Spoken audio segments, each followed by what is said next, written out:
ಸ್ಯಾಂಡ್ಲ್ವುಡ್ನ ನಟಿ ರನ್ಯಾ ರಾವ್ಗೆ big shock. Ranya ರಾವ್ಗೆ ಬಿಗ್ ಶಾಕ್, ಜಾಮೀನು ಅರ್ಜಿ ವಜಾ. ಮಾರ್ಚ್ 3ರಂದು ಬಂಧನ, ರನ್ಯಾಗೆ ಜೈಲೇ ಗತಿನಾ?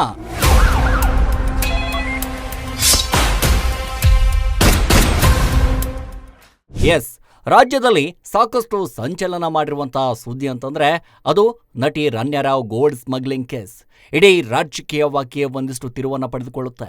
ಅದಂದ್ರೆ ಇದು ಯಾವ ರೀತಿಯಾಗಿ ಸುದ್ದಿ ಸಂಚಲನ ಆಗುತ್ತೆ ಅಂತಂದ್ರೆ, ಯಾವ ರೀತಿಯಾಗಿ ಗೋಲ್ಡ್ ಸ್ಮಗ್ಲಿಂಗ್ ಮಾಡಿದ್ದಾರೆ ಅಂತಂದ್ರೆ ನೀವು ಊಹೆನೂ ಕೂಡ ಮಾಡದಷ್ಟು ಈ ಗೋಲ್ಡ್ ಸ್ಮಗ್ಲಿಂಗ್ ಕೇಸ್ ನಡೆದಿತ್ತು.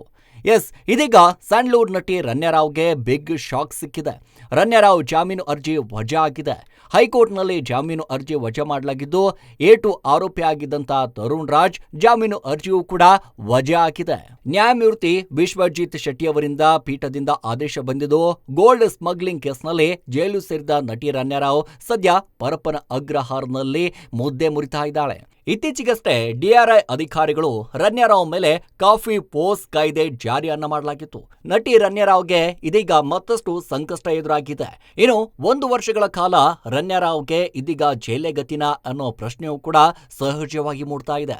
ಅಕ್ರಮ ಚಿನ್ನ ಸಾಗಾಟ ಪ್ರಕರಣದಲ್ಲಿ ಬೆಂಗಳೂರಿನ ಕೆಂಪೇಗೌಡ ಅಂತಾರಾಷ್ಟ್ರೀಯ ವಿಮಾನ ನಿಲ್ದಾಣದಲ್ಲಿ ಮಾರ್ಚ್ 3ರಂದು ಬಂಧನ ಆಗಿದ್ದ ರನ್ಯಾ ಸದ್ಯ ಜೈಲಿನಲ್ಲಿ ಕಾಲ ಕಳೀತಾ ಇದ್ದಾರೆ. ನಟಿ ರನ್ಯಾ ರಾವ್ ಗೋಲ್ಡ್ ಸ್ಮಗ್ಲಿಂಗ್ ಕೇಸ್ಗೆ ಸಂಬಂಧಿಸಿದಂತೆ 49 ಕೆಜಿ ಚಿನ್ನ ಬೆಂಗಳೂರಿಗೆ ಕಳ್ಳ ಸಾಗಾಣಿಕೆ ಆಗಿದೆ. ಚಿನ್ನ ಕಳ್ಳ ಸಾಗಾಣಿಕೆ ಮಾಡಲು ಹವಾಲಾ ಮೂಲಕ ಹಣದ ವಹಿವಾಟು ಆಗಿದೆ ಎಂದು ಪ್ರಕರಣದ 3ನೇ ಆರೋಪಿ ಆದಂತಹ ಸಾಹಿಲ್ ಜೈನ್ ಇತ್ತೀಚೆಗೆ ವಿಚಾರಣೆ ವೇಳೆ ಗೋಲ್ಡ್ ಸ್ಮಗ್ಲಿಂಗ್ಗೆ ಗುಟ್ಟು ರಟ್ಟು ಮಾಡಿದ್ದ. ಡಿಆರ್ಐ ಅಧಿಕಾರಿಗಳ ಮುಂದೆ ಆರೋಪಿ ಸಾಹಿಲ್ ಬಾಯಿ ಬಿಟ್ಟಿದ್ದಾನೆ.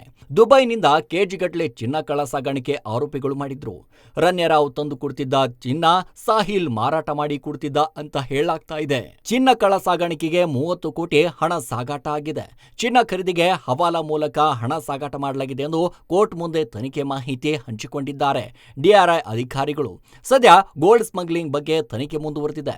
ಈ ಹಿಂದೆ ನಟಿಗೆ ಜಾಮೀನು ಅರ್ಜಿ ವಜಾ ಆಗೋದಕ್ಕೆ ಕಾರಣ ಅಂತ ನಾವು ನೋಡ್ತಾ ಹೋದಂತ ಸಂದರ್ಭದಲ್ಲಿ ರನ್ಯಾ ರಾವ್ ಕೇಸ್ನಲ್ಲಿ ಅಂತಾರಾಷ್ಟ್ರೀಯ ಲೀಕ್ಗಳಿದೆ.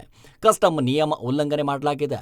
ಹೊರಬಂದಲ್ಲಿ ಸಾಕ್ಷಿನಾಶ ಮತ್ತು ಮಿಸ್ಲೀಡ್ ಆಗುವ ಸಾಧ್ಯತೆ ಇದೆ ಅಂತ ಹೇಳಲಾಗ್ತಾ ಇದೆ. ಆಕೆ ಕಳೆದ 1 ವರ್ಷದಲ್ಲಿ 27 ಬಾರಿ ವಿದೇಶ ಪ್ರಯಾಣವನ್ನ ಮಾಡಿದ್ದಾರೆ. ಈಕೆಯಿಂದ 30% ಕಸ್ಟಮ್ ಸುಖ ವಂಚನೆ ಆಗಿದೆ. ಇದರಿಂದ ಒಟ್ಟು 4,83,72,694 ರೂಪಾಯಿ ಸುಂಕ ವಂಚನೆ ಆಗಿದೆ. ಈಕೆ ಜಾಮೀನು ಕೊಟ್ರೆ ದೇಶ ಬಿಟ್ಟು ಹೋಗಬಹುದು, ಪ್ರಭಾವಿ ಆಗಿರೋದ್ರಿಂದ ಸಾಕ್ಷಿಗಳ ಮೇಲೆ ಪ್ರಭಾವ ಬೀರಬಹುದು ಅಂತ ಹೇಳಲಾಗ್ತಾ ಇದೆ.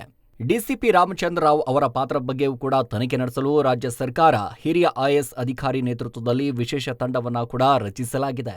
ಈ ಸಂಬಂಧ ವರದಿಯನ್ನ ಸರ್ಕಾರಕ್ಕೆ ಸಲ್ಲಿಸಲಾಗಿದ್ದು ಮೂಲಗಳು ಕೂಡ ತಿಳಿಸಿವೆ. ಚಿನ್ನ ಕಳ್ಳ ಸಾಗಾಣಿಕೆ ಪ್ರಕರಣದ ತನಿಖೆಯಲ್ಲಿ ನಟಿ ಪ್ರಕರಣ 3ನೇ ಆರೋಪಿ ಜೈನ್ ಜೊತೆ ಶಾಮೀಲಾಗಿ ಹವಾಲಾ ವಹಿವಾಟಿನಲ್ಲಿ ಭಾಗಿಯಾಗಿದ್ರು ಎಂದು ಮಾಹಿತಿ ತಿಳಿದು ಬಂದಿದೆ.